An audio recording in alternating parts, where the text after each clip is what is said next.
Hello everyone, welcome back to Talks with Kalpna, CXO Spotlight. In our recent security conversation with industry leaders, we touched on the why behind cyber gap assessment.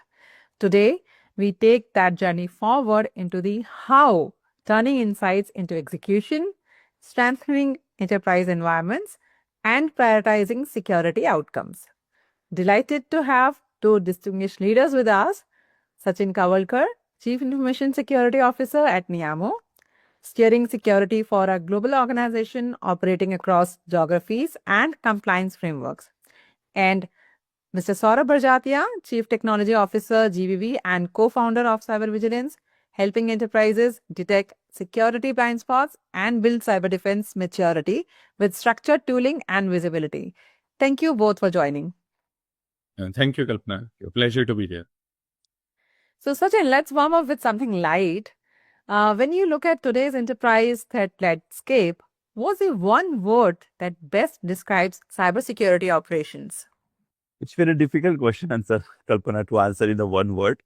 But yes, I guess since the technologies are growing rapidly, digitalization is happening across, AI is coming in, the Gen AI probably playing a very important role in a crucial role in placing the cyber security.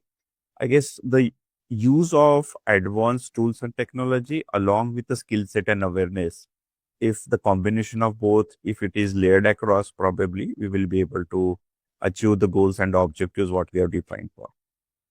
Interesting. That sets a perfect context. Okay, let's take this deeper.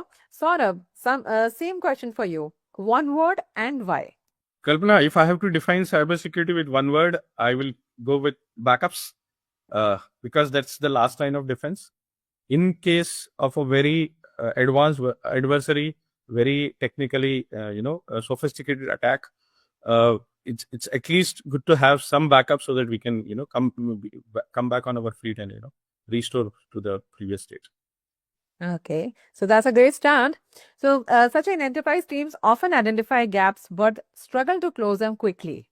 From your experience leading global security, what slows execution? Now, it's very interesting and important question because every organization, they try their best to make sure that yes, they are always compliant. But some of them succeed 100%, some of they won't. Now, the only area which I feel which is lagging in most of the organization is the 360-degree overview about or the scope and the boundaries of their organization.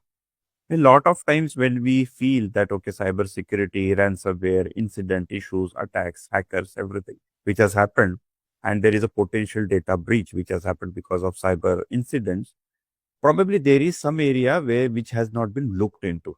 And why it has not been looked into? Is it like something which the internal team or the tools or the technology failed to do so? Or maybe because of the visibility that what are their spectrums and the scope and vulnerabilities. Now, a lot of the time, there are a lot of thousands of APIs and the connectors which are connecting to environment. Do we have the list and inventory of all those connectors which are coming inside? The second one is lot of time you have the dependency on your third parties, where your network is getting shared or connected to the third party, and via third party, there is a possibility of the issue which is coming inside. So the third parties like the adherence to the controls and the compliances.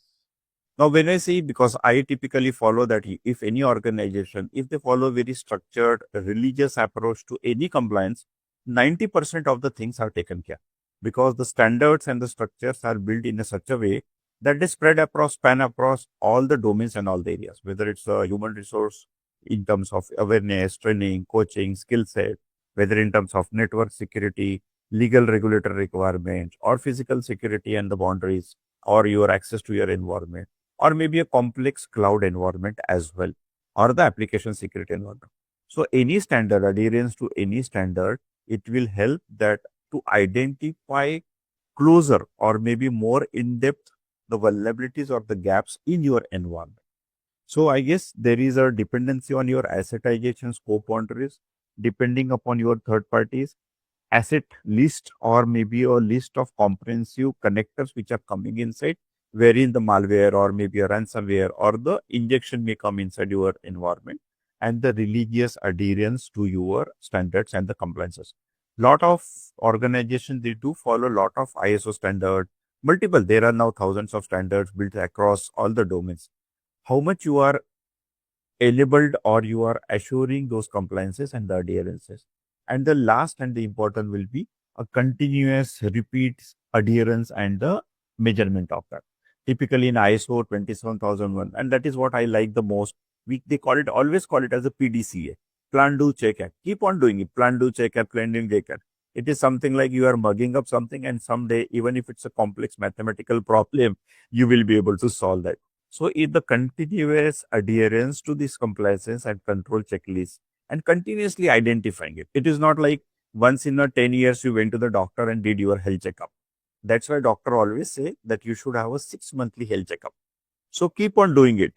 Get the new medicines, remediate it, better get your health or the more better, on the chart, and keep on doing it. So that's why I guess probably no one is 100%, but at least with that, you will be able to reach to 95, 98%. 3% delta, probably you need to oversight, or you need to make sure that yes, tighten advanced layer of controls are in place. This is how I feel like, okay, we can be taken care. Yeah, that makes a lot of sense. You really highlighted real operational friction here. Yeah. So from the solution and architecture side, Saurabh, how do you see companies operationalizing fixes faster? Kalpna ji, what I completely agree with what Sachin ji has mentioned. First, what he's trying to highlight is the visibility. What is the infrastructure I have? What is on the ground implemented? And to check what is on the ground implemented, we can refer to the standards because they are very comprehensive.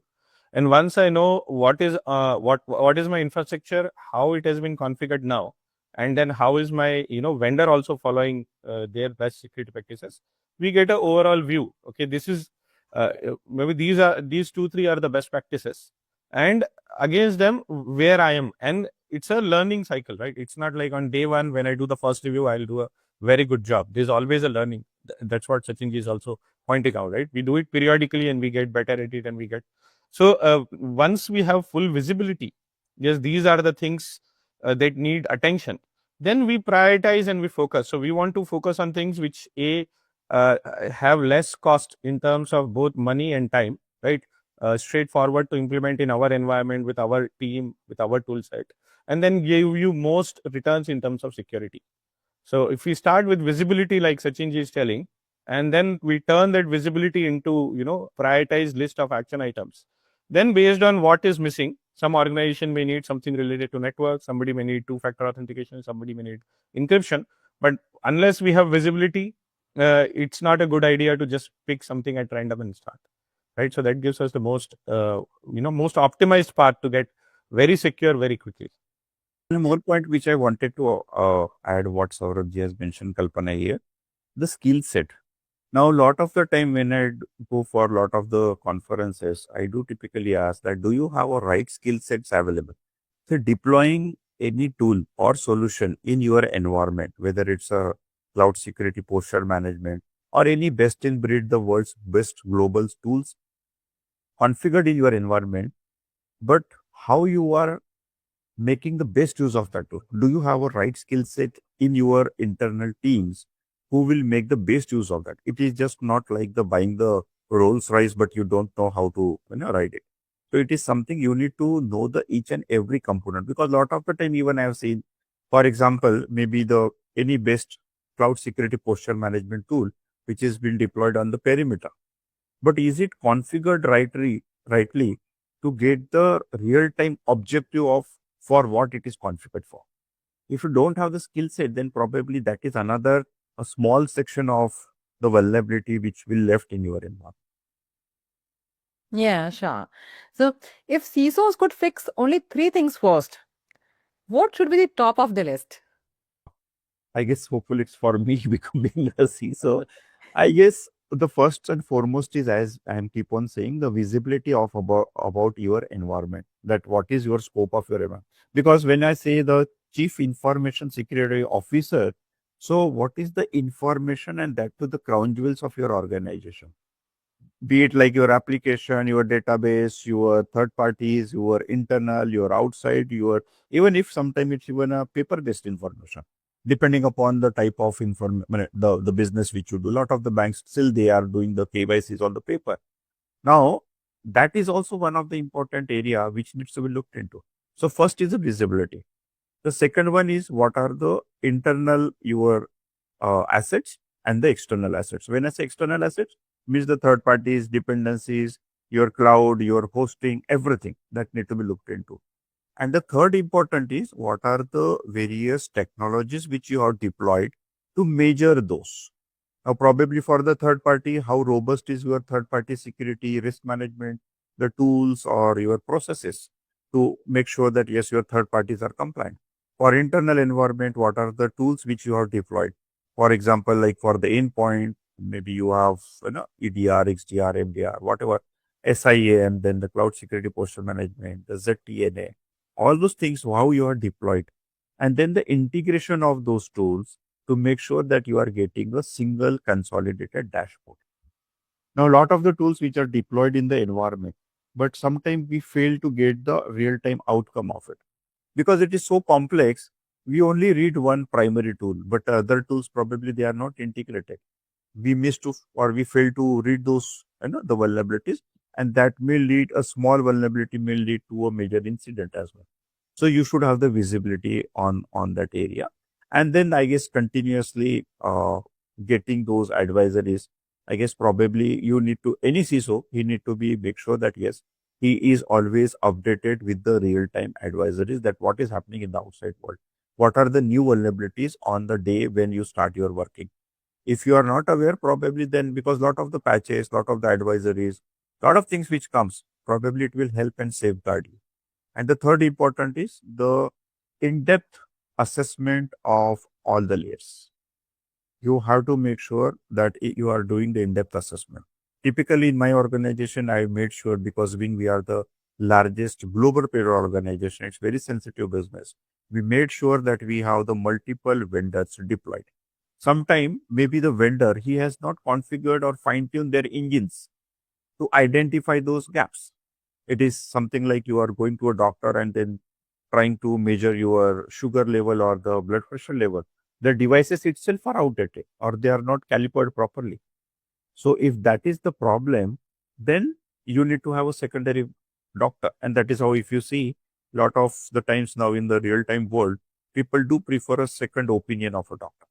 So do you have for at least for a critical assets, do you have a secondary vendors who can identify and then you can make sure that or you can differentiate the reports. At least you will understand that yes, you are in the right zone of security. So these are the areas I guess as a CISO need to be taken care. Yeah, so I think this is the gold mine you have given to the practitioners. Okay, so it was a great clarity. Let me bring in Saurabh also. So, Saurabh, where do you see maximum ROI with the minimum in effort? In terms of the take Sachin has given. Kalpna, I completely concur with Sachin. So what he's mentioning is, we should have a visibility of the tools that we have. The tools, we need right tool for the right job. I'll give you one example. There are a lot of endpoint security. Just to make themselves more competitive, they will show data leak prevention as a feature. But data leak prevention requires separate set of tools. A normal endpoint security, which is like let's say next-gen antivirus or XDR, is not typically very good at data leak prevention. But they will show it as a feature. There will be a tick mark. So we have to know, okay, what tool is good for what purposes. So that's the first part. Then we need to be in depth in the technology. What I and Sachinji, I think we regularly encounter is a new product is purchased or a new tool is deployed, but it's just done a cursory, next kind of deployment. What is in my organization? What are other things in my organization? What is my goal? Why I even purchased it? Is that tool meeting it? So that requires a review of the output. So each tool will have some kind of dashboard, executive reports, detailed reports. At least when it is being deployed newly, there has to be a constant review whether the tool is performing the way I want, and then keep tuning it till we achieve a desired outcome. And then, of course, as part of periodic review, if further changes are required every quarter or every 6 months, that will happen. And then external view, right? Now, no single team will know everything. So I may be very good at network, but maybe I'm not so good at operating systems. If I'm good at operating system, maybe I don't know cloud so well. And even if I engage one external vendor, he might notice 2 points, he might miss out on something else. So if we have separate set of eyes, that's how that, open source also gets developed. Too many people, too many eyes, at least somebody will spot some problem. So if we keep having external audits, third party audits, independent audits by different auditors, over time somebody will bring in something new to the table which hasn't happened before, and maybe we'll find some gap and fix. So it's a combination of getting the correct tool, correct technology, and then having the in-depth knowledge. If I have to pick specifically based on what we see on the ground, we have seen gaps on antivirus. There are legacy antivirus which work based on signature. They are not good at all anymore. If there are modern antivirus which work based on indicators of compromise. Is this process going and trying touching too many files? Is this process trying to hide itself? Is this process going and registering itself as a startup? Based on those indicators of compromise, a machine or an executable can be treated as virus or not virus. That I have seen customers who have gone for the most modern antivirus, next generation antivirus. They are not getting as much impacted by ransomware and things like that compared to those who are still on legacy antivirus, signature based, machine getting slow. So first thing will be the endpoint security, because attacker gets in through a non-technical person. I haven't seen organizations getting compromised because something wrong was done by an IT team. While we do VAPT, we do firewall rules. Most of the time, it's a phishing mail which has gone to a legal expert or an accounts person. They click on a link or they run a file or they reply to a mail, and then the compromise starts.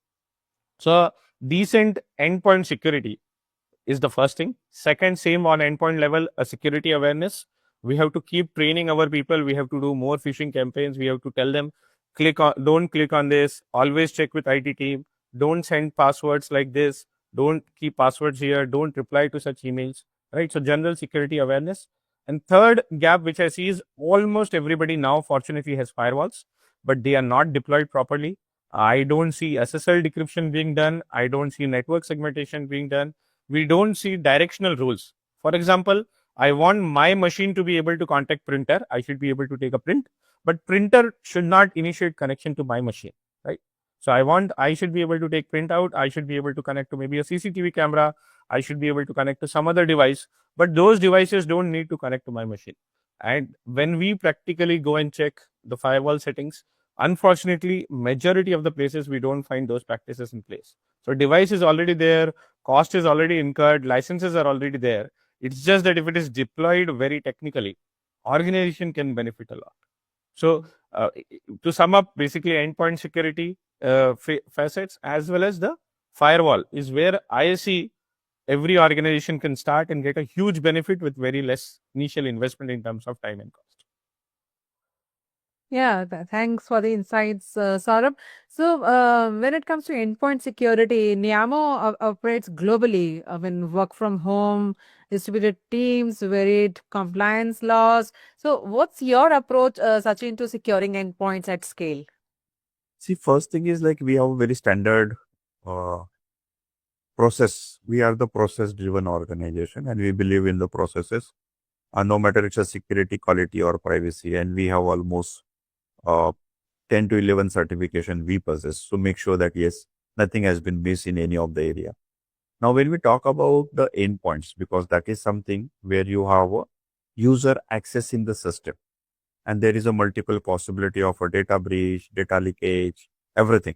So we have made sure that we have the process driven approach. So first thing, we have a very robust policies and documentation in place.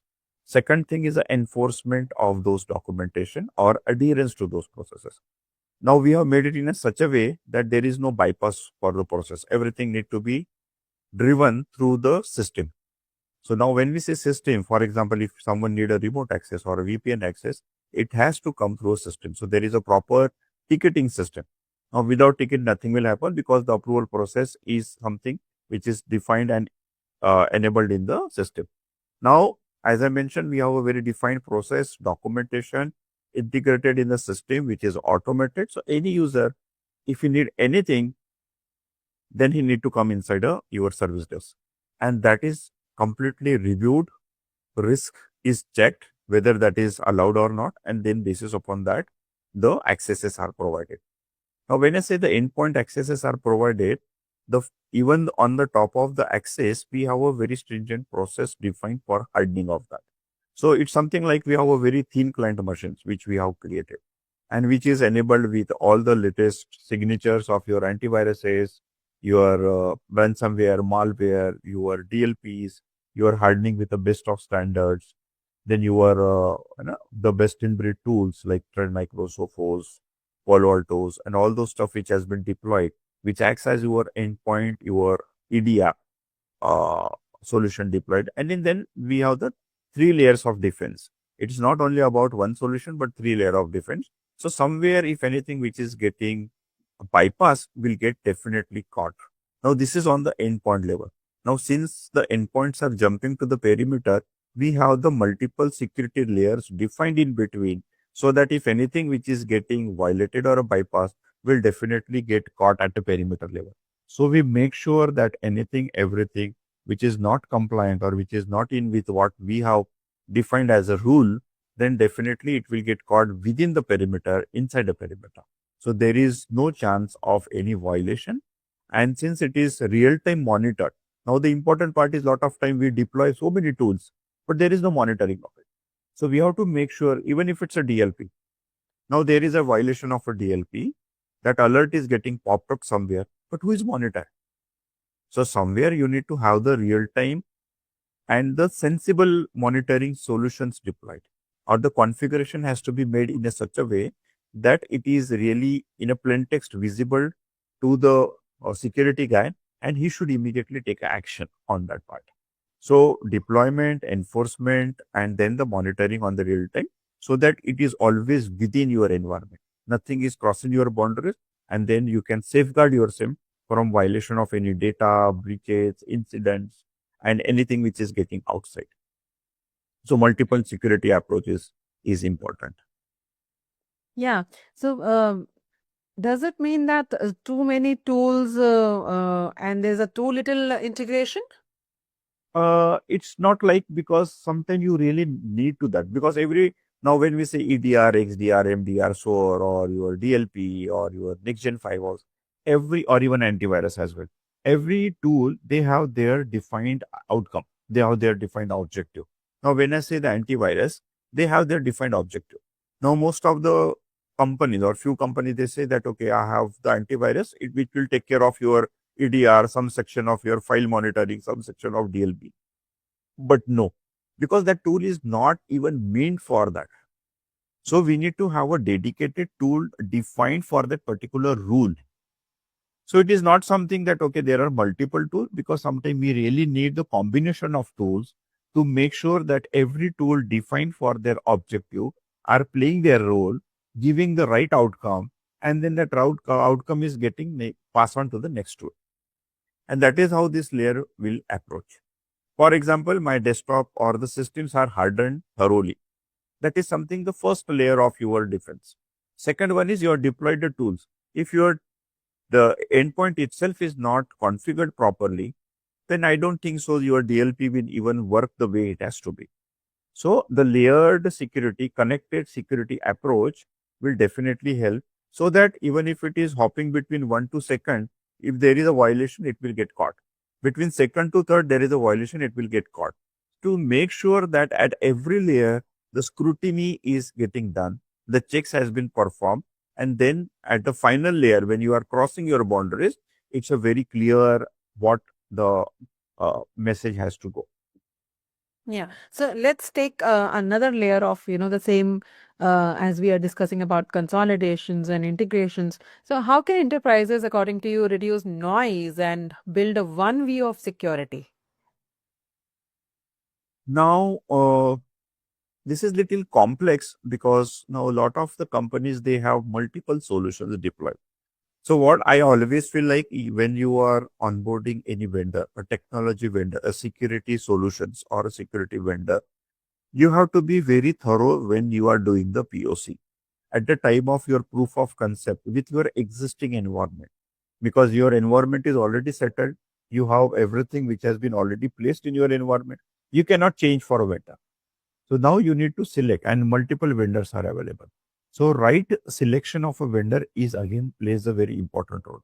So you have to make sure that the vendor which you are selecting at the time of your proof of concept, you are checking every area of that particular tool, whether the tool is able to talk with every component of your organization, whether the message has been getting transferred to the every tool or the other tools which are there, and then the integration of tools in the real time basis, and then the meaningful text outcome, a readable outcome of the tool is something which will help uh, in terms of your security, a single console dashboard. Lot of times what we typically do, that there is a uh, efforts or the resource which are getting wasted reading multiple dashboards. Now, if you are able to place those dashboards in a single console, and then you are getting the meaningful outcome, then I guess your job is very easy. And you don't have nowadays lot of resources to go and check every, like for desktop, you have a single resource, then firewall, you have a different resource, then for antivirus, you have different resource. So internally, what we need to do, maybe with the help of new AI, agentic AI, if you can collaborate all this tool in a single console and then get the meaningful outcome, then you have the complete 360-degree visibility that in which area, which layer you are somewhere falling short, and that need to be taken care, the high risk areas. Yeah, absolutely. So, one ransomware breach can nullify years of security work. What does readiness look like in 2026 to you, Sachin? Uh, Now complex environment, digitalization, a lot of customer demands, lot of new regulations coming in. But I feel like, okay, as we started with a note that right selection of tools which are suitable for your environment. It should not be just like a short-term investment. Any investment, it has to be long-term, because only after the long term you will be able to gain the desired outcome of what you have been sold. So it is not like a fruit which you can get in a overnight. So you have to make sure that you have the right investment with the right tools and technology, right selection of the vendor suitable for your environment, the scoping of your environment. So this is what a very ground layer. On the top of it, if you can build the multiple standards and certification, that will help you to penetrate into each and every control. And as we discussed, that continuous reading or measuring of those controls definitely will help you to make sure that, okay, where you are. And then maybe in the cybersecurity world, there are now a lot of threat modeling, threat detection, then multiple your cyber risk assessments of your environment. If you have the combination of all this, definitely if something is getting missed in some area, definitely it will get captured within the another scan or another test. So likewise, if we do multiple rounds of testing and the scans, somewhere that small tiny vulnerability will get identified, it will get popped up, which may cause a major incident. You will be able to remediate it, fix it, and do it in a continuous cycle. And as I mentioned that now lot of, because on the other side, it's like a police and theft. So the things which are getting stronger, but on the other side, cyber attacks are increasing. Now, where is that gap coming in? Why we are falling short that still the cyber attacks are happening? Now, it's a real, the need of the time. And that's why if you have seen a lot of the cyber governance, which has been deployed by government of India, every state, they have the cyber education awareness, the governance, and then the other dedicated, the department which has been deployed. Sanchar Sarthi, which is taking care from the DOT perspective. So every area, they have now got this awareness that we need to tighten it. So from the DOT level, they are tightening it. So nowadays, if you have seen on every call, if you say whether it's a spam, now how they are getting identified as a spam? Because that the call or the number which has been registered in the DOT or in the central telecom, that has been violated somewhere the policies, and it has been flagged as a spam. Once it is flagged, now it's very easy for the people that they should not take those calls, because obviously it is getting on your screen that it is spam. Cyber awareness, cyber vigilance, education, awareness. So what I wanted to convey a message is, continuous contribution from all the areas. It is not about organization, but it is like a professional plus personal plus community. So I guess, and even on the top of it, every single individual, a resident of India, should create awareness, whatever they know in the area of cybersecurity, data privacy, information security. And since this data privacy and so many laws which are coming up, even European the government like EU GDPR, now they started enforcing the EU AI. So AI standard has been already is in rolled out. So probably maybe sometime soon, even in India or maybe for rest of the countries, somewhere there will be a standard adherence to AI. So with the lot of new regulations, stringent laws, the acts which are getting built up, definitely there is no way to bypass it or to get excuse of it. You have to do it. And when it is enforced, I guess somewhere the adherence or awareness on this security or cyber or privacy or regulation will increase. And more you do, more is in the benefit of organization.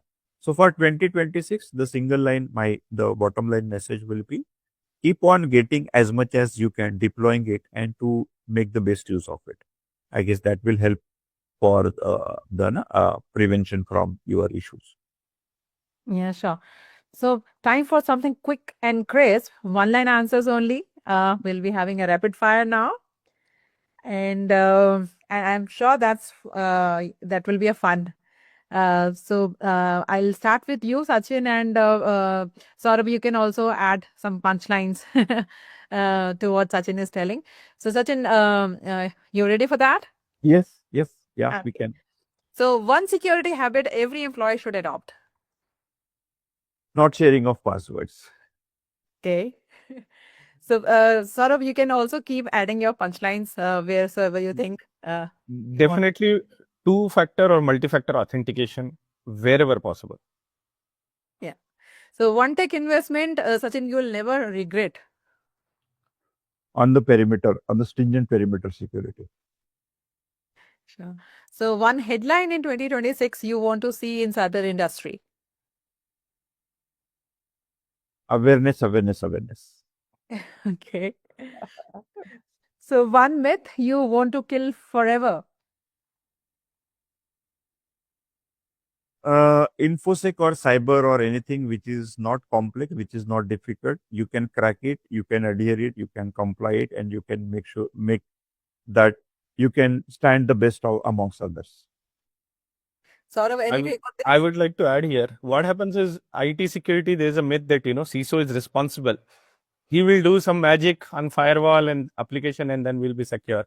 I think one myth is, some X person is responsible for security. I don't agree. Every individual in the organization, right from the lowest level to highest level, they all need to contribute. Then only organization will be secure. So that through constant awareness, trainings, deployment of new tools, etc., we need to make people aware that security is everybody's job. While few people may carry the title of CISO or IT manager or whatever, everyone has to contribute. Otherwise, it doesn't work. Totally agree with you. So, coming back to you, Sachin, AI in cyber, friend or risky friend? I will say little risky, friend, depending upon what adherence you follow. AI is always best, but why I say little risky, not 100% risky, because it depends upon the small fine tuning of adherence of your AI and adoption of AI in your organization. And have you adopted any standards for the adoption of that AI so that data is within inside? Sure. So that was fun. Thank you for playing along. And before we wrap up, one actionable takeaway for CISOs watching today. Over to you, Sachin. Yeah, so I guess the message now, a lot of CISOs, they know the technology, they have the all the skill sets, they are good into certified network practitioners, cloud security experts, everything. But what I feel is like, okay, you should be able to get what you want from the board. You should be able to convey a message to the board that this is something the right way of doing the things. And then maybe you should be make sure that you have adopted whatever best resources available, no matter it's your VAPT, scan, test, certification, standards, vendors, tools, technology, anything, everything. If you make the best use of it, getting the help from the board, I guess, then you are safe. So that was quite concise and practical. Thank you so much. So, time to sign off. Fantastic insights from both of you today. We explored not just gaps, but execution pathways from endpoints to tool consolidation to breach recovery readiness and the ways, moving forward, how to be ready for 2026. Sachin, Saurabh, thank you for enriching the conversation. To our viewers, stay tuned for more leadership stories on Talks with Kalpna, CXO Spotlight. Have a great day. For more updates from CXO TV, please like and subscribe to our channel.